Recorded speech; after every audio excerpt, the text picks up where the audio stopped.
আচ্ছা, তারপরে ডাল্টনের আংশিক চাপের সূত্র, এই পয়েন্ট থেকে আমাদের মেইন পড়া শুরু। ডাল্টনের আংশিক চাপের সূত্র থেকে আমাদের মেইন অ্যাপ্লিকেশনের বিষয়টা কি? অ্যাপ্লিকেশনের বিষয় হচ্ছে এখানে মূল ভগ্নাংশ জিনিসটা কি এটা শিখতে হবে। মূল ভগ্নাংশ শিখার পরে আংশিক চাপ জিনিসটাকে এটা শিখতে হবে। মূল ভগ্নাংশ এবং আংশিক চাপ বিষয়টা আমি যদি তোমাকে একদম নর্মাল ভাষায়, বইয়ের ভাষায় হচ্ছে যে পরিমাণ মোল থাকবে, মানে যে উপাদানটা থাকবে ওই উপাদানের মোল সংখ্যা ডিভাইডেড বাই মিশ্রণের মোট মোল সংখ্যা। দ্যাটস মিন যে তোমার একটা মিশ্রণের মধ্যে অনেক উপাদান আছে, অনেক উপাদানের মধ্যে সাপোজ অক্সিজেন আছে এখানে 2 মোল, নাইট্রোজেন আছে এখানে 4 মোল, তারপরে তোমার কার্বন ডাই অক্সাইড আছে এখানে সাপোজ 3 মোল। তাহলে এখানে তোমাকে যদি বলে ভাইয়া অক্সিজেনের মোল ভগ্নাংশ কত, তাহলে তুমি কি বের করবা? এখানে অক্সিজেনের যে পরিমাণ মোল আছে ডিভাইডেড বাই টোটাল যে পরিমাণ মোল আছে।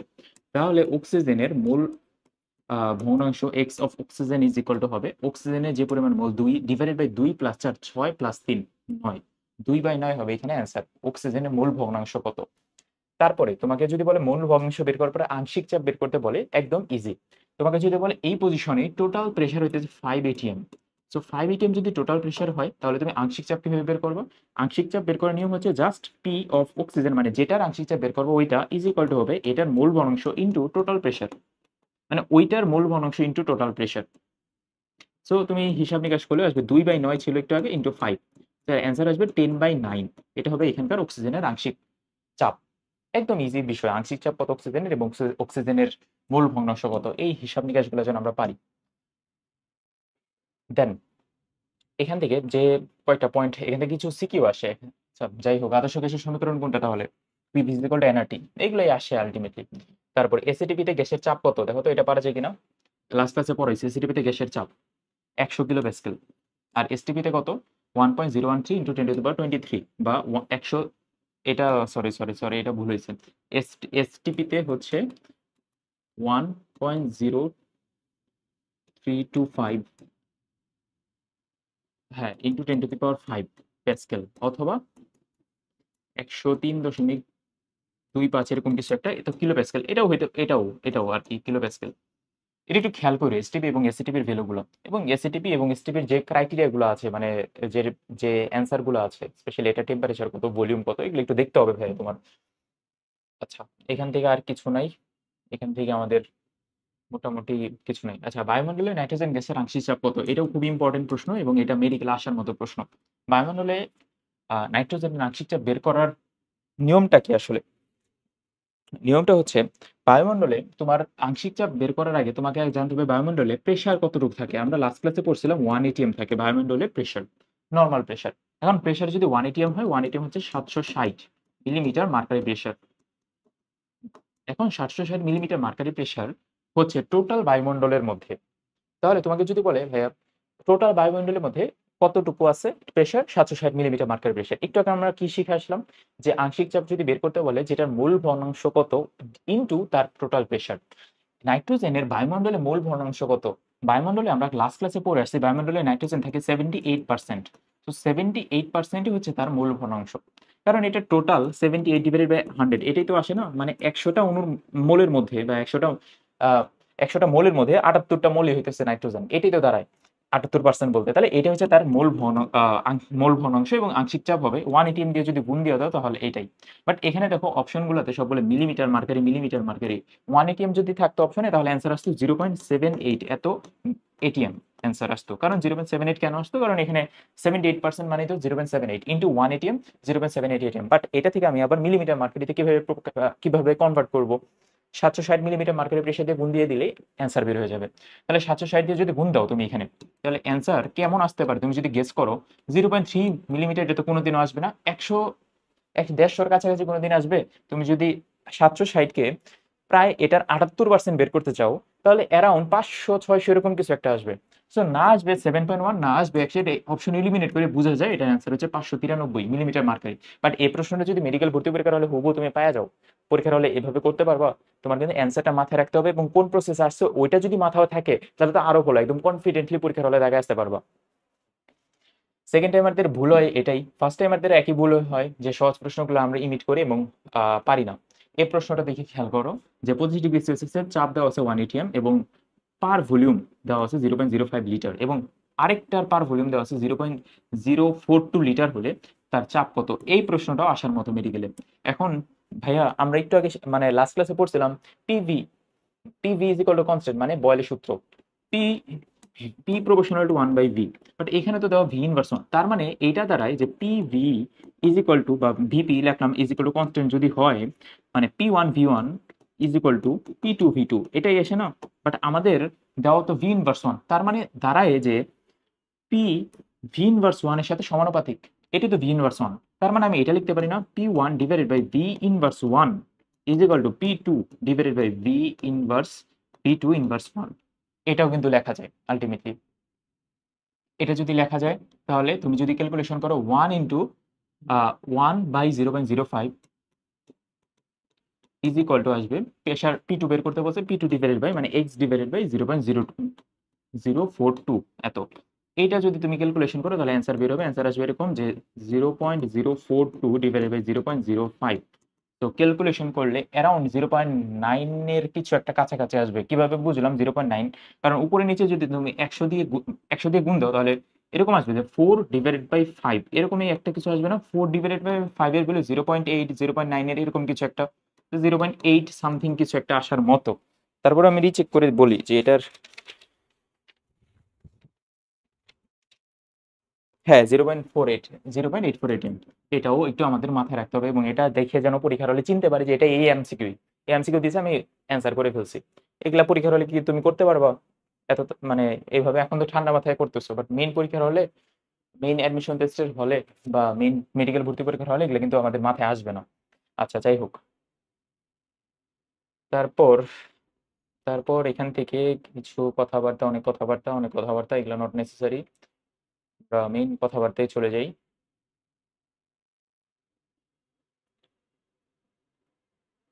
গ্রাহামের সূত্র এবং গ্রাহামের ব্যাপন এবং অনুব্যাপন সূত্র, এই পয়েন্টগুলো আমাদের খুব ইম্পর্টেন্ট।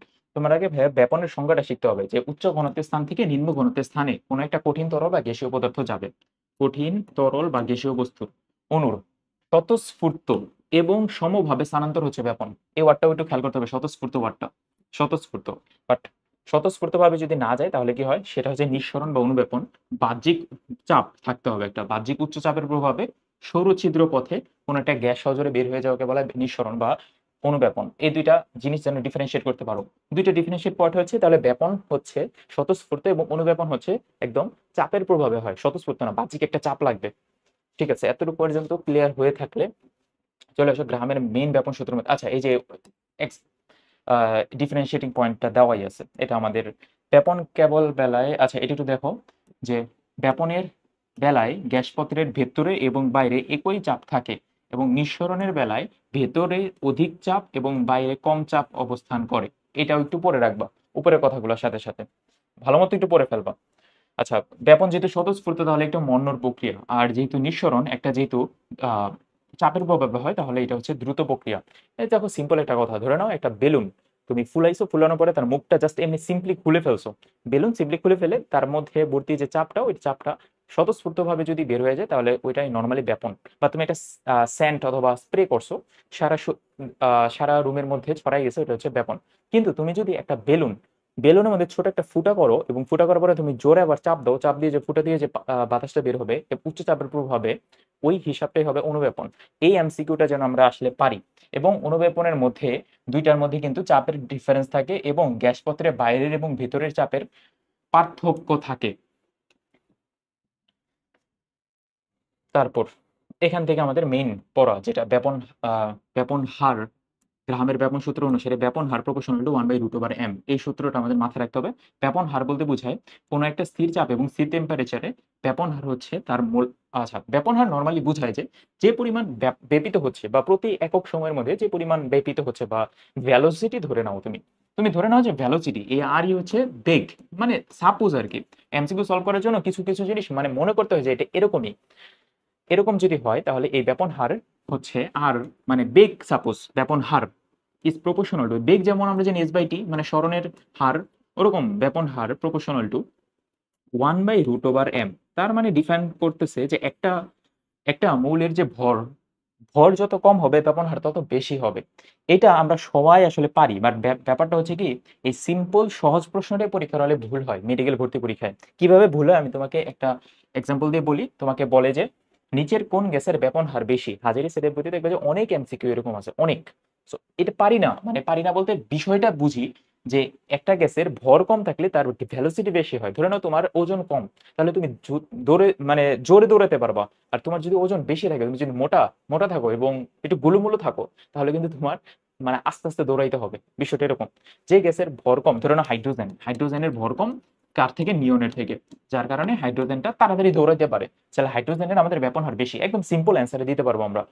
কিন্তু দেখো একটা কথা, এখন এখন ব্যাপন হারের সাথে আবার এখানে আরো একটা জিনিসের সম্পর্ক আছে। যদি তোমাকে ডিফারেন্সিয়েট করতে বলে গ্যাসের ঘনত্বের সাথে, ঘনত্ব ভিত্তিক ব্যাপন হারের সূত্র আবার আছে আলাদা। এটাও সেম সূত্র, আর প্রপোর্শনাল টু 1/√/d। এই ঘনত্ব আমরা জানি rho is equal two m/v, জানি কি না? Rho is equal two m/v জানি।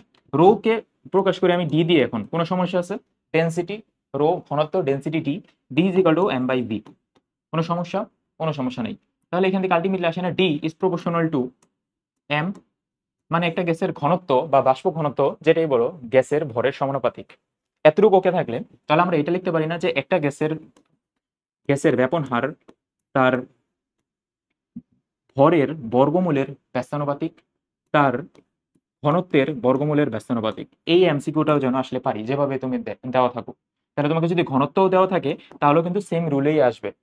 তাহলে দুইটা মৌলের ব্যাপন হার দেওয়া থাকলে, একটা মৌলের ভর দেওয়া থাকলে আরেকটা মৌল কিন্তু তোমার বের করতে হবে। এরকম একটা এমসিকিউ আসি, বা এমসিকিউ বলতে অ্যান্সারে আসি, কোশ্চেনে আসি। আচ্ছা, এই এমসিকিউটি একটু দেখো তো, ব্যাপন হারের সাথে কোনটি সম্পর্কযুক্ত?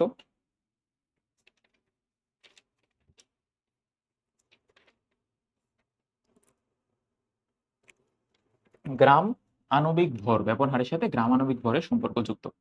তারপরে মাথায় রাখতে হবে যে এই যে দেখো মূল কথা কি, গ্রাহামের ব্যাপন সূত্রের মূল কথাটা কি আমাদের, R1/R2 is equal two √/m2/m1, ব্যস্তানুপাতিক বর্গমূলের √/d2/d1 ব্যস্তানুপাতিক। ঠিক আছে, এটা গেল। এখন ভাইয়া কিছু ম্যাথমেটিক্যাল কথাবার্তাতে আসতে চাইছিলাম। ম্যাথের আগে আমরা কিছু এমসিকিউ আগে বই থেকে দাগাই, এবং এই পেজটা তুমি বের করো হাজারি স্যারের বইতে। হাজারি স্যারের বইটা অরূপ বলছে যে ভাই মেডিকেলেও, মেডিকেলেও ক্লাস কি বয়কট হয়ে গেছে নাকি? না অরূপ, মেডিকেলের ক্লাস ভাই বয়কট হয় নাই, মেডিকেলের ক্লাস চলে আবার চলে না এরকম। এখন মেডিকেলে ক্লাস থাকলেই যে আমাদের পড়া হয় এরকম না, আমাদের কিন্তু সারা সারা বছরই পড়তে হয়, কারণ প্রফের প্রিপারেশন নেওয়ার জন্য আগে থেকে প্ল্যানিং করা লাগে। আচ্ছা, অরূপ হচ্ছে আমার আগের স্টুডেন্ট, ও এখন মেডিকেলে পড়তেছে। সো যেহেতু এই কথাটা আসছে, তাহলে বলি যে আমাদের নর্মালি মেডিকেল, মানে মেডিকেল লাইফে, মেডিকেলে ঢোকার পর অনেক রকম অনেক আন্দোলন হয়, অনেক কিছু হয়, যেটার মধ্যে অনেকে ভাবো যে ভাই ক্লাস করাইতেছেন আপনার কালকে আইটেমের পরীক্ষা টরীক্ষা এগুলা রেখে। আসলে বিষয়টা এরকম না, এই ক্লাস করাই তোমার 1 ঘন্টা, তারপর আবার আইটেমের পড়া পড়া লাগে, একটু একটু কষ্ট হয়ে যায়, কিন্তু তারপরে ম্যানেজেবল। যেহেতু আমি ইন্টার ফার্স্ট ইয়ার থেকে পড়াইতে আসি এবং আমার একটা এক্সপিরিয়েন্স আছে পড়ানোর, এবং ধরে নাও মানে 100% যে অ্যাকুরেট বলতে পারি এরকম তো না, 100% অ্যাকুরেট কোনো মানুষই হইতে পারে না। আর আমাদের মেডিকেলে এখন ধরে নাও আমি তো ফোর্থ ইয়ারে উঠে গেছি, ফোর্থ ইয়ারে উঠে গেলে অ্যারাউন্ড তোমার টোটাল 3টা সাবজেক্ট আছে, 3টা সাবজেক্টও পড়া লাগে। 3টা সাবজেক্ট পড়ার সাথে সাথে এগুলা অনেক কিছু অনেক আগে পড়া হয়েছে, কিন্তু পড়ানোর যেহেতু প্র্যাকটিস আছে যার কারণে মোটামুটি ভাবে তোমাদের একটা গাইডেন্স দিতে পারি। কিন্তু এটা কিন্তু এক্সপিরিয়েন্স বেসিসে। কিন্তু তোমাদের যে নলেজ, এখন তোমাদের ওই নলেজ কিন্তু আমার থেকে বেশি হওয়া উচিত। ধরে নাও আমার একটা ম্যাথ করার, ক্যালকুলেশন করার যে ক্যাপাবিলিটি, ওই ক্যাপাবিলিটি তোমার বেশি হওয়া উচিত। কারণ আমরা এখন মেডিকেলে পড়া পড়তে পড়তে অভ্যস্ত হয়ে গেছি, যার কারণে ওইখানে কিন্তু খুব একটা ম্যাথমেটিক্যাল টার্ম নাই, কেমিস্ট্রি বা ফিজিক্সের খুব একটা টার্ম নাই। যেহেতু আমি ফিজিক্স কেমিস্ট্রি যেহেতু পড়াচ্ছি, গত বছর অনেক স্টুডেন্ট পড়াইছি, পড়ানোর যেহেতু ধাঁচে আছে যার কারণে পড়াইতে পারি ওইভাবে। কিন্তু নর্মালি যারা ধরে নাও মেডিকেলে পরে ফিফথ ইয়ারে অথবা ফোর্থ ইয়ারে অথবা থার্ড ইয়ারে, তারা কিন্তু খুব একটা, যারা পড়ায় না বা এক্সপার্ট থাকে না, তাদের কিন্তু ওইভাবেও সবগুলা টপিক নখ দর্পণে থাকে না, মানে সবকিছু রিভাইজ দিয়ে তারপর আবার পড়া লাগে। বাট আমি তোমাদের যে ক্লাসটা নিতেছি না, এমনি এমনি ক্লাস নিতেছি, এমনি কোনো কোনো রিভিশনের কিছু নাই, এমনি জাস্ট বলছি। কিছু জিনিস ভুল হইতে পারে, স্বাভাবিক, কিছু জিনিস আমার নাও মনে থাকতে পারে, কিন্তু তারপরে তোমরা একটু সাহায্য করার চেষ্টা করো, তাহলেই হবে। আর একটা মজার কথা বলি, মজার কথা হচ্ছে যারা মেডিকেল ফার্স্ট টাইমে থাকে না, ফার্স্ট টাইমে থাকলে এ দেখো আমার অ্যাপ্রনের অবস্থা, অ্যাপ্রনের অবস্থা পুরো হচ্ছে পুরো ময়লা টয়লা পড়ে গেছে, এবং ইস্তেরিকৃত না অ্যাপ্রন, ইস্তারি কিন্তু অ্যাপ্রন না, কারণ সকালবেলা ইস্তারি করে যাওয়া লাগে। যারা মেডিকেল ফার্স্ট টাইমে থাকে তাদের অ্যাপ্রন দেখলে বুঝতে পারবা যে তাদের মানে ফার্স্ট ইয়ারে থাকে যারা, তাদের অ্যাপ্রন থাকে একদম ক্লিন, একদম ইস্ত্রি করা, একদম খুব ভালো অ্যাপ্রন থাকে, দেখলেই বোঝা যায় যে স্টুডেন্ট মানে বাচ্চাটা ফার্স্ট ইয়ারে পড়তেছে। বাচ্চা মানে কি, আমাদের সহপাঠী, সহপাঠী তো আমাদের কলিগ ফার্স্ট ইয়ারে পড়তেছে। বাট যারা ধরে নাও ফিফথ ইয়ারে বা ফিফথ ইয়ারে উঠলে দেখবে যে অ্যাপ্রনই নেই গায়ের মধ্যে, এরকম একটা অবস্থা।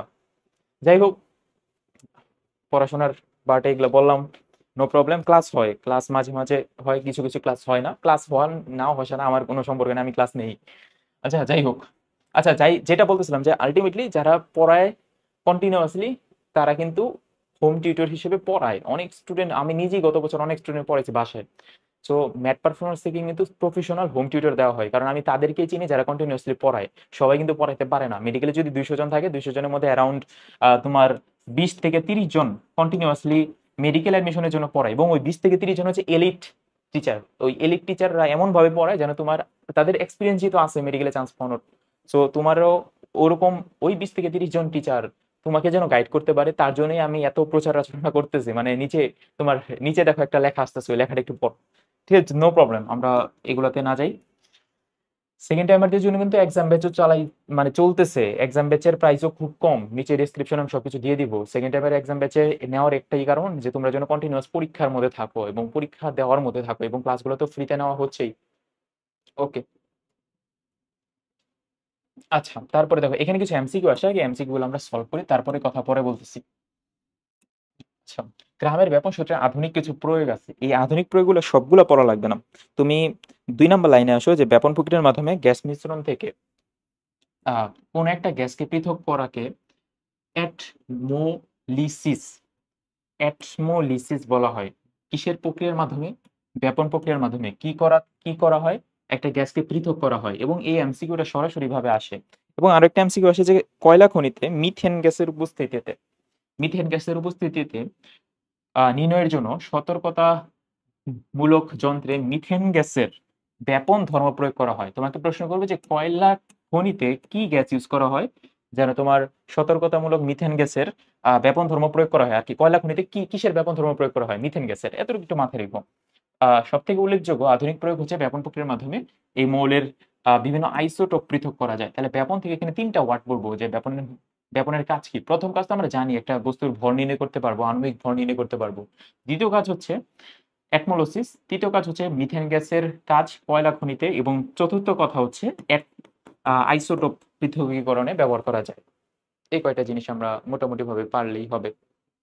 তারপরে এখানে আরো একটা এমসিকিউ আছে যেটা আমাদের মেইনলি কোচিং এর পরীক্ষাতে দেয়, যে ইউরেনিয়ামের কত নম্বর আইসোটোপটা পারমাণবিক বোমা তৈরিতে ইউজ করা হয়? ইউরেনিয়াম 235 পারমাণবিক বোমা তৈরিতে ব্যবহার করা হয়, যা হিরোসীমার উপর নিক্ষিপ্ত করা হয়েছে। এবং ওগুলাতে আমরা না যাই, এখানে একটা জিনিস মাথায় রাখতে হবে যে যেটা পারমাণবিক বোমা হিসেবে ব্যবহার করা হয়, তোমার কি মনে হয় ওটা প্রকৃতিতে বেশি থাকে নাকি কম থাকে? পারমাণবিক বোমা হিসেবে যেটা ব্যবহার করবো এটা প্রকৃতিতে কম থাকে, দেখো 0.7%। যেহেতু বেশি থাকলে তো সারা যায় সব জায়গায় বোমা টোমা উড়াই ফেলা যেত, এইভাবে মনে রাখবো আর কি। এটা কোনো মানে ট্রু কথা না, এমনি মনে রাখার টেকনিক, যে যেখানে যেটা কম থাকবে, মানে ইউরেনিয়াম 235 এটা বোমাতে ইউজ করে, মানে বোমাতে ইউজ করা হয় পারমাণবিক বোমা, নিউক্লিয়ার ওয়েপন হিসেবে, যেটা থাকে কম। এবং যেটা ইউরেনিয়াম 238 এটা আরেকটা আইসোটোপ, যেটা থাকে বেশি, 0.7 থেকে 100 থেকে 0.7 বাদ দিলে তো 99.3%ই থাকে। ওইটা পরিমাণ বেশি থাকে, এবং ওইটা কোথায় ব্যবহার করা হয়, ওইটা ওইটা আহ ওইটা কোথায় ব্যবহার করা হয় ওইখানে তো এইভাবে আহামরি ভাবে নাই তোমার। বাট এটা মাথায় রেখো যে নিউক্লিয়ার পাওয়ার স্টেশনে জ্বালানি রূপে ইউরেনিয়াম 235 ব্যবহার করা হয়। 235 ম্যাক্সিমাম ইউজ, কারণ 235 কম থাকে, যেটা কম থাকে ওইটার ইউজ বেশি হয়, আর যেটা বেশি থাকে ওইটার ইউজ খুব একটা বেশি হয় না। আচ্ছা যাই হোক, তারপরের দিকে আসি। তারপরে এখানে কিছু কথাবার্তা আছে। আচ্ছা, নর্মালি তোমাকে যদি বলে একটা গ্যাসের ঘনত্ব বের করো, ঘনত্ব বলতে আসলে এই চ্যাপ্টারে বোঝায় বাষ্প ঘনত্ব। বাষ্প ঘনত্ব, বাষ্প ঘনত্ব ইজ ইকুয়াল টু D/2, মানে নর্মালি এটা বোঝায়। দেখো ঘনত্ব নর্মালি এখানে 28 হচ্ছে নাইট্রোজেনের পারমাণবিক ভর, এবং 2 হচ্ছে তার মানে 2 দিয়ে ভাগ দেওয়া লাগে আর কি, এটাই নিয়ম। অক্সিজেনের ঘনত্ব কত? 32/2, 16। এটাই হিসাব নিকাশ, এখান থেকে আর কিছু নয়। তারপরে ভাইয়া, তারপরে এখান থেকে কিছু কিছু ম্যাথ আছে, ওই ম্যাথ গুলো পড়া লাগবে। দেখো এটা ইম্পর্টেন্ট ইম্পর্টেন্ট এমসিকিউ আছে।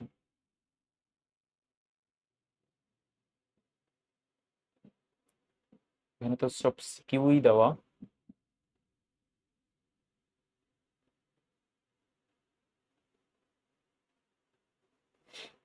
আচ্ছা, গ্যাসের আণবিক তত্ত্বতে যাওয়ার আগে আমরা জাস্ট কয়েকটা সিম্পল ম্যাথ দেখবো, যেটা যেটা যদিও বইয়ের এমসিকিউতেই আছে।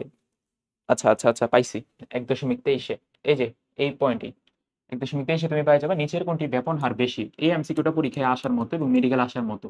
ব্যাপন হার বেশি আমরা ডিফাইন করা যায় কিভাবে, আবার বলি, যে আর প্রপোর্শনাল টু 1/√/m, যার ভর কম, যার ভর কম তার ব্যাপন হার বেশি। যার ভর কম তার ব্যাপন হার বেশি। তাহলে এই পয়েন্ট অনুযায়ী আমরা চারটার ভর ডিফাইন করব। অক্সিজেন, এই অক্সিজেন বাংলায় লেখা মানে বোঝাচ্ছে যে এটা একটা অণু আকারে থাকে, তাহলে ভাইয়া এটা অক্সিজেন O2 হবে। নিয়ন, আচ্ছা ক্লোরিন, এটা হবে Cl2। যেগুলা যেগুলা গ্যাসিয়াস পদার্থ সেগুলো মেইনলি দ্বিপারমাণবিক আকারে থাকে। Chlorine Cl2। নিয়ন হচ্ছে Ni। নিয়ন যেহেতু এটা একটা নিষ্ক্রিয় গ্যাস, নিয়ন একটাই থাকে। ফ্লোরিন যেহেতু একটা হ্যালোজেন, যার কারণে এটা দুইটা আকারে থাকে। চারটার মধ্যে আমরা যদি কম্বিনেশন, মানে কম্বিনেশন বলতে ভরগুলা বের করি, ফ্লোরিনের ভর, অক্সিজেনের ভর, ক্লোরিনের ভর এবং নিয়নের ভর, চারটা ভর আপাত দৃষ্টিতে তোমার কাছে যদি আমি এটা না লিখতাম, তাহলে তোমার কাছে মনে হইতো ফ্লোরিন যেহেতু পারমাণবিক সংখ্যা 9, নিয়নের যেহেতু পারমাণবিক সংখ্যা 10, অক্সিজেনের যেহেতু পারমাণবিক সংখ্যা 8 এবং ক্লোরিনের যদি পারমাণবিক সংখ্যা হইতেছে তোমার আহ কত, 17, হ্যাঁ 17, তার মানে পারমাণবিক সংখ্যার ডাবল হয় হচ্ছে নর্মালি ভর। তাহলে ফ্লোরিনের ভর হবে তোমার এখানে, তাহলে সব থেকে ছোট কোনটা দাঁড়ায়, ছোট দাঁড়ায় হচ্ছে অক্সিজেন। তাহলে তুমি এটা দাগায় ফেলবো অক্সিজেন ভুলে ভালে আর কি, কারণ অক্সিজেনের ভর এখানে কি বলে 16।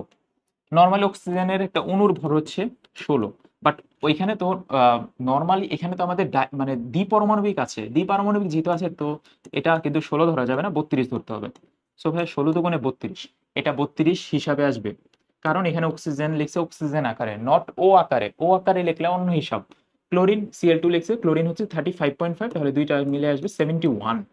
তারপরে তোমার নিয়ন, নিয়ন হইতেছে Ni, যেহেতু এক পারমাণবিক গ্যাস, সো নিয়ন 10, এটার আসলে পারমাণবিক ভর হচ্ছে 20। ফ্লোরিন, ফ্লোরিনের নর্মালি 9, কিন্তু একটা এফ এর হচ্ছে 19, বাট ফ্লোরিন যেহেতু F2 আকারে থাকে, তাহলে 19 দুগুণে যেটা হয় ওইটাই, মানে 38-এর কাছাকাছি, 38 ধরে নিই আমরা। কিন্তু তাহলে আলটিমেটলি দাঁড়াইলো কি দেখো তো, চারটা অপশনের মধ্যে এটা 32, এটা 71, কোনটা ভর কম হইলো সব থেকে? 32, 71, 38, 20, ভর কোনটার কম হইলো?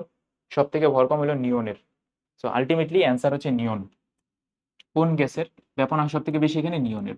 আর এটাই মেইনলি মেডিকেল ভর্তি পরীক্ষা আসবে এবং আসার মতো প্রশ্ন। তো এইভাবে তুমি এগুলো প্র্যাকটিস করবে এবং এগুলো সবগুলাই তোমার বইয়ের এমসিকিউতে আছে। আমরা বইয়ের এমসিকিউতে পরবর্তীতে যাবো না, আপাতত এখানে আসি গ্যাসের আণবিক তত্ত্বতে।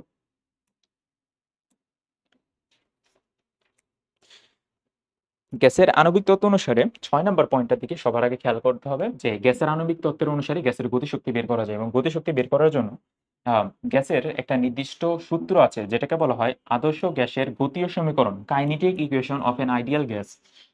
The equation is PV is equal two 1/3 mnc²। এই এমসিকিউটা আগে মাথায় রাখতে হবে যে আদর্শ গ্যাসের কাইনেটিক সূত্রটা কি বা গতি সমীকরণটা কি। তারপর গতি সমীকরণের মধ্যে এখানে আহ, এখানে আরো একটা যেটা এমসিকিউ তোমার পরীক্ষায় আসবে, যে আণবিক ব্যাস সংঘর্ষ, এখানে কিছু কথাবার্তা দেওয়া আছে, যেটার মধ্যে আহ, আণবিক ব্যাস থেকে সংঘর্ষ ব্যাস কিছুটা বড় হয়। অধিকাংশ গ্যাসের আণবিক ব্যাস হয় 2 অ্যাংস্ট্রম।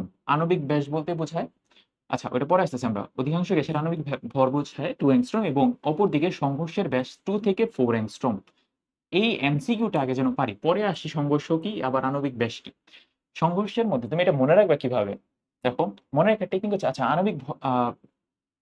আণবিক ব্যাস বলতে নর্মালি দুইটা যদি আমরা অণু কল্পনা করি, এখানে দুইটা অণুর মধ্যবর্তী যে ব্যাস এটা হচ্ছে আণবিক ব্যাস। এবং সংঘর্ষ যদি হয়, দুইটা অণুকে একদম কাছাকাছি থেকে সংঘর্ষ করে নাকি একটু দূরে দূরে থাকে? একটু দূরে দূরে থাকে। সেহেতু দূরে দূরে থাকে, যার কারণে সংঘর্ষের যে ব্যাসটা ওইটা একটু বড় হয়। আণবিক ব্যাস থেকে সংঘর্ষের ব্যাস একটু বড় হয়, কত হয়? 2 থেকে 4 অ্যাংস্ট্রম। এটাও যেন এমসিকিউটা আমরা আসলে পারি। গ্যাসের মূল বর্গবেগের বর্গমূল, এই পার্টে। এই পার্টে যাওয়ার আগে এখানে আরো কিছু কথাবার্তা ছিল, আচ্ছা এখানে আসতেছে দেখো।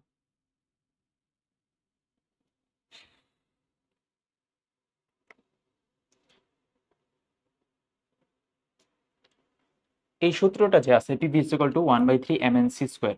এই সূত্রের মধ্যে কোনটাকে কি ডিফাইন করে এটা পরে আসো, তোমার আগে সূত্রটা মুখস্থ রাখতে হবে, এবং এই সূত্র থেকে আলটিমেটলি তুমি যদি একটা ইকুয়েশন দাঁড়া করাইতে পারো, ইকুয়েশন দাঁড়া করাইলে এই সূত্রটা আসে, c is equal two √3RT/m। এইটা হচ্ছে ইম্পর্টেন্ট, এবং এখানে কোনটাতে কি ডিফাইন করে এটা তোমার পড়তে হবে। এই সি দিয়ে বোঝা হয়েছে RMS velocity, root mean square velocity বা বর্গমূল, গড়, এই যে আরএমএস ভেলোসিটি বা গড় বর্গমূলের কিছু একটা। এটা এম দিয়ে বোঝা হচ্ছে পারমাণবিক ভর, আণবিক ভর, আর হচ্ছে মোলার গ্যাস কনস্ট্যান্ট, টি হচ্ছে টেম্পারেচার। প্রত্যেকটা টপিক আমাদের জানতে হবে, কারণ সি প্রপোর্শনাল টু তাহলে √টি আসবে। তোমার যদি টেম্পারেচার বাড়াও তার আরএমএস ভেলোসিটি বাড়বে, ভর যদি বাড়াও C is inversely proportional to 1/√m। এটা দেখছো কিসের মতো, ভেলোসিটিটা এটা কিন্তু গ্রামের ব্যাপন সূত্রের মতো। তুমি যদি একটা গ্যাসের ভেলোসিটি ডিফাইন করা যায়, গ্যাসের ভর কতটুকু, ভর যত কম হয় তার ভেলোসিটি তত বেশি হয়। এটাও গ্রামের ব্যাপন সূত্রের মতোই কিন্তু দেখা যাচ্ছে। এটাই তোমার এই সূত্রটা শিখতে হবে শুধু এখান থেকে। তারপর গড় গতিবেগ, প্রথমটা ছিল RMS velocity, root mean square velocity বা বর্গমূল গড় বর্গবেগ। এটা ছিল কথাটা। আমার এটা মনে থাকে না বেশিরভাগ, আমি আরএমএসই বলি, তুমি আরএমএসটা বুঝে রাখো, এটা ওইভাবে আসে না। রুট মিন স্কোয়ার, বর্গমূল রুট, মিন গড় এবং স্কোয়ার বর্গবেগ। আচ্ছা, রুট মিন স্কোয়ার কিভাবে বের করা লাগে এটা আমাদের নট নেসেসারি। কয়েকটা গ্যাসের ভ্যালোসিটি থাকে, কয়েকটা গ্যাসের ভ্যালোসিটিকে স্কোয়ার করব এবং ওইটার মিন বের করব, মানে গড় বের করব, গড় বের করে তার রুট করে দিব, রুট মিন স্কোয়ার বের হবে। ওইটা ইম্পর্টেন্ট না, ইম্পর্টেন্ট হচ্ছে এই সূত্রটা। এই সূত্র দিয়ে তোমার রুট মিন স্কোয়ারের মানে আরএমএস ভ্যালোসিটির সাথে টেম্পারেচার এবং তার ভরের কি সম্পর্ক এটা জানতে হবে এখান থেকে। সেকেন্ড কথা জানতে হবে যে গড় গতিবেগ বা মিন ভেলোসিটি, এটার অ্যান্সারটা কি হবে। মিন ভেলোসিটি সি বার দিয়ে প্রকাশ করা হয় এবং এটা প্রত্যেকটাকে যোগ করে এবং এন দিয়ে ভাগ করে দিলে মিন ভেলোসিটি আসে। এটাও নট নেসেসারি ইম্পর্টেন্ট। আরেকটা আছে যেটা হচ্ছে তোমার সম্ভাব্য বেগ। সম্ভাব্য বেগে খুব একটা বেশি ইম্পর্টেন্ট না, প্রবাবল বেগ বা সম্ভাব্য থিওরি অফ প্রবাবিলিটি অনুসারে এটা সম্ভাব্য বেগ নির্ণয় করা হয়, যে কোনো একটা অধিকাংশ গ্যাসের মধ্যে আন্তঃসংঘর্ষের কারণে কোনো একটা নির্দিষ্ট মুহূর্তে একটা বিশেষ বেগ লাভ করে, এটাই একটা সম্ভাব্য বেগ বলা হয়। ওইটা কথা না, কথা হচ্ছে এই তিনটা সূত্র, এই তিনটা সূত্র হচ্ছে কথা। তিনটা সূত্রের মধ্যে সম্ভাব্য বেগ আলফা দিয়ে প্রকাশ করা হয়, গড় বেগ সি বার দিয়ে প্রকাশ করা হয় এবং আরএমএস বেগ নর্মাল সি দিয়ে প্রকাশ করা হয়। তারপর কথা, আরএমএস বেগের সূত্র 3RT/m, এখানে √8RT/πm, এখানে হচ্ছে 2RT/m। সম্ভাব্য বেগ এবং তোমার আরএমএস বেগ দুইটার মধ্যে কিন্তু একদম মানে সিমিলার, জাস্ট এখানে 2, এখানে এখানে 3। বাট গড় বেগ এটা কিন্তু আবার ভেজাল আছে, 8RT/πm, এটা একটু পড়তে হবে তোমার। ঠিক আছে, ওইটা কথা না। তারপরে কথা হচ্ছে এই টোটাল আলফা মানে সম্ভাব্য বেগ এবং গড় বেগ এবং আরএমএস ভেলোসিটি, এই তিনটার মধ্যে একটা অনুপাত আছে, ওটা হচ্ছে 1:1.12:1.22। তাহলে সব থেকে বড় কোনটা, আরএমএস ভেলোসিটি। এবং নর্মালি যদি তোমাকে ভেলোসিটি বের করতে পারে তুমি বের করবে আরএমএস ভেলোসিটি। ঠিক আছে, এতটুকু পর্যন্ত ঠিক থাকলেই হইল, এখানে আর কোনো কথা নাই। তাহলে আরএমএস ভেলোসিটি, আরএমএস বেগ সম্পর্কিত কোনটি সঠিক, √3RT/m। এটা, এগুলো যেন আমরা পারি পরীক্ষায়। এখানে আচ্ছা, তারপরে কিছু এমসিকিউ আছে, ওই এমসিকিউতে আমরা যাওয়ার আগে এখানে কিছু কথা আছে আরো। এন এন মোল গ্যাসের গড় গতিশক্তি কত, 3RT/2, 3nRT/2। তারপর বা এভাবে লেখা যায় যে 3/2, আমরা এইভাবে পড়ছিলাম 3/2 nRT, না 3/2 nRT কিন্তু এন মোল গ্যাসের গড় গতিশক্তি। তারপরে 1 মোল গ্যাসের অণুর গতিশক্তি কত, 1 মোল যেহেতু বলেই দিয়েছে তাহলে এন এর কথাটা বাদ যাবে, জাস্ট এনটা বাদ যাবে, 3RT/2 বা 3/2 nRT বা 3/2 RT। এবং একটি অণু যদি আবার বলে তখন আবার ভেজাল হয়ে যায়। একটি অণু বললে এখানে R/n, এটা সবার ক্লাসের শুরুতে বলছিলাম তোমাকে, R/n দ্বারা কি ডিফাইন করে, R/n দ্বারা ডিফাইন করা হচ্ছে বোলজম্যান কনস্ট্যান্ট। তাহলে 3/2 কেটি আসবে, অথবা কে এর বদলে তুমি লিখতে পারো 3/2 R/na ইন্টু টি, এটা আসে। একই জিনিসই, তিনটা এমসিকিউ যেন আমরা পারি এবং তিনটা সহজ জিনিসই, খুব একটা প্যারা নেই এখানে। আচ্ছা, এখানে সবগুলো কিন্তু টি, টি কিন্তু কেলভিন টেম্পারেচার, টি হচ্ছে কেলভিন টেম্পারেচার। তাহলে একটা বস্তুর কাইনেটিক এনার্জি বা গতিশক্তি কিসের উপর নির্ভর করবে, তার গতিশক্তির উপরে, এটাও একটা এমসিকিউ। তারপর কোন একটা গ্যাসের গতিশক্তি সমীকরণ, ওইটা পারবা, ওইখানে আর কিছু নাই। আচ্ছা, এখান থেকেও আর ওইভাবে কিছু নাই। এই এমসিকিউটা একটু পড়ে ফেলো। এখানে একটা কথা আছে যে 25°C টেম্পারেচার হাইড্রোজেন গ্যাসের আরএমএস বেগ এবং নাইট্রোজেন গ্যাসের আরএমএস বেগের তুলনায় কত গুণ বেশি, এটা একটু মুখস্থ করে ফেলো, 3.72 গুণ। তারপর আচ্ছা, কার বেশি হবে? হাইড্রোজেনের কিন্তু বেগ বেশি হবে। কেন? কারণ হাইড্রোজেন ভর কম। তারপরে সেকেন্ড কোশ্চেন। সেকেন্ড কোশ্চেন দেখো, 30 ডিগ্রি সেলসিয়াস টেম্পারেচারে হিলিয়াম এবং জেননের, এটা বাদ দাও, 25 ডিগ্রি সেলসিয়াসে কার্বন ডাইঅক্সাইড অণুর গড় গতি শক্তি কত? 3716 জুল। কিভাবে বের করবো? 3RT বাই, আচ্ছা কত অণু? 1 মোল 25 ডিগ্রিতে, তাহলে গড় গতি শক্তি ইকে ইজ ইকুয়াল টু 3/2 এন, এক এন আর টি, আর এর ভ্যালু 8.31, টি এর ভ্যালু কত? 303 কেলভিন।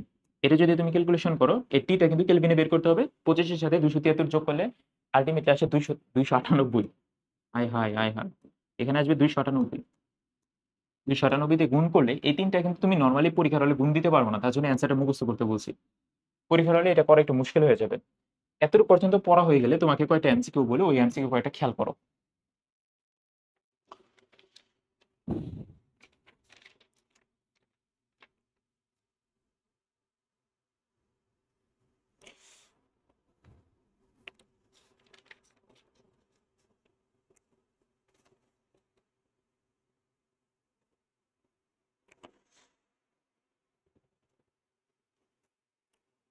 বইতে একটা এমসিকিউ আছে, বইটা যদি কারো কাছে থাকে তুমি 46 নাম্বার এমসিকিউটা দেখতে পারো, যে নিচের কোনটা ব্যাপন হার বেশি।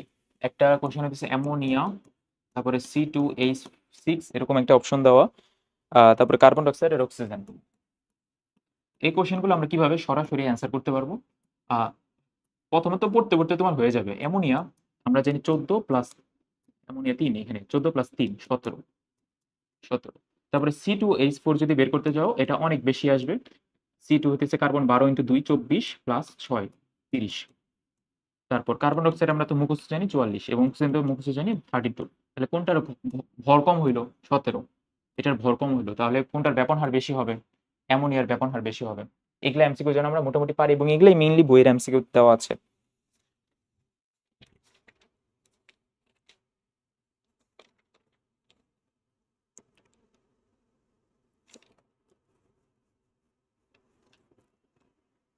আচ্ছা, তারপরে আসা যে কথাটা বলতে চাচ্ছিলাম, আমরা বললাম যে একটু আগে একটা জিনিস শিখে আসলাম যে আদর্শ গ্যাসের গতীয় সমীকরণ কোনটা?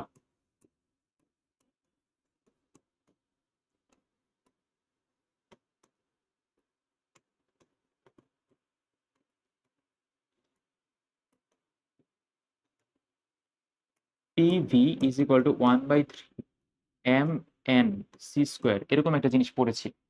আদর্শ গ্যাসের গতীয় সমীকরণের মধ্যে তোমার দেখো তো, পি দিয়ে কি বোঝায়? চাপ। ভি দিয়ে কি বোঝায়? আয়তন। তারপরে এম, এই ছোট এম আর এই ছোট এম, এটা পরে আসতেছি। সি দিয়ে কি বোঝায়? Root mean square velocity, R M S velocity. এই এম আর বড় এম দুইটার মধ্যে কিন্তু পার্থক্য আছে, এবং এই এন দ্বারা বোঝায় যে পরিমাণ অণু,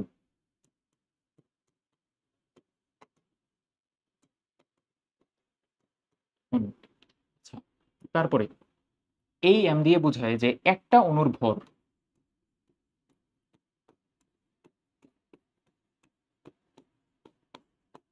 আচ্ছা, এতটুকু পর্যন্ত ক্লিয়ার? যে পরিমাণ অণু আছে এবং ওইটা একটা অণুর ভর দিয়ে যদি গুণ দাও, তাহলে কিন্তু টোটাল এমটা বের হয়ে যায়, তাই না? এরকম কিছু একটা। আচ্ছা, তারপরে আসো, আমরা আদর্শ গ্যাসের সমীকরণ শিখছিলাম PV is equal to nRT. এখান থেকে আবার একটা পয়েন্ট লেখা যায় যে PV is equal to m/m RT। এই এম আবার আরেক জিনিস।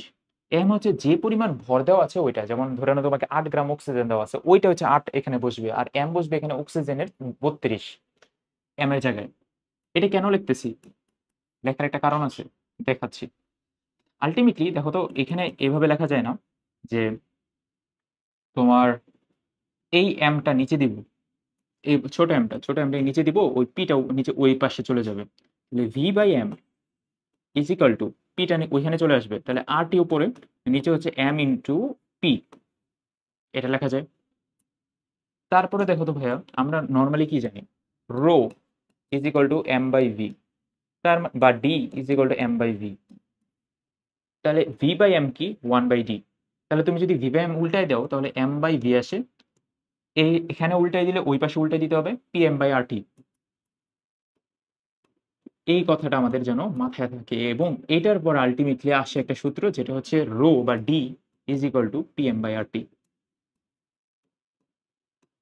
তার মানে ঘনত্ব প্রেসারের সমানুপাতিক, ভরের সমানুপাতিক এবং টেম্পারেচারের ব্যস্তানুপাতিক। আল্টিমেট কথা হচ্ছে এটা। ঠিক আছে, এতটুকু পর্যন্ত মাথায় রাখতে পারলে আমাদের এই কয়টা সূত্র, এই ঘনত্বের সূত্রটা কি, এই ঘনত্বের সূত্র, তারপরে আরো কয়টা সূত্র শিখলাম আজকে, c = √3RT/m, এই একটা সূত্র শিখলাম। আদর্শ গ্যাসের মেইন সমীকরণ যেটা আদর্শ গ্যাসের গতির সমীকরণ, এই সমীকরণটা শিখলাম P = 1/3 mc²। এগুলো কেন শিখলাম যে এই সূত্রগুলো, কারণ এই সূত্রগুলাই আলটিমেটলি তোমাকে পরীক্ষার হলে অপশন আকারে দিয়ে দেয় সূত্রগুলা কি, এবং সূত্র যদি তুমি পারো ম্যাথ করতে তোমার আরো ইজি হবে এবং ম্যাথগুলো সহজ হবে।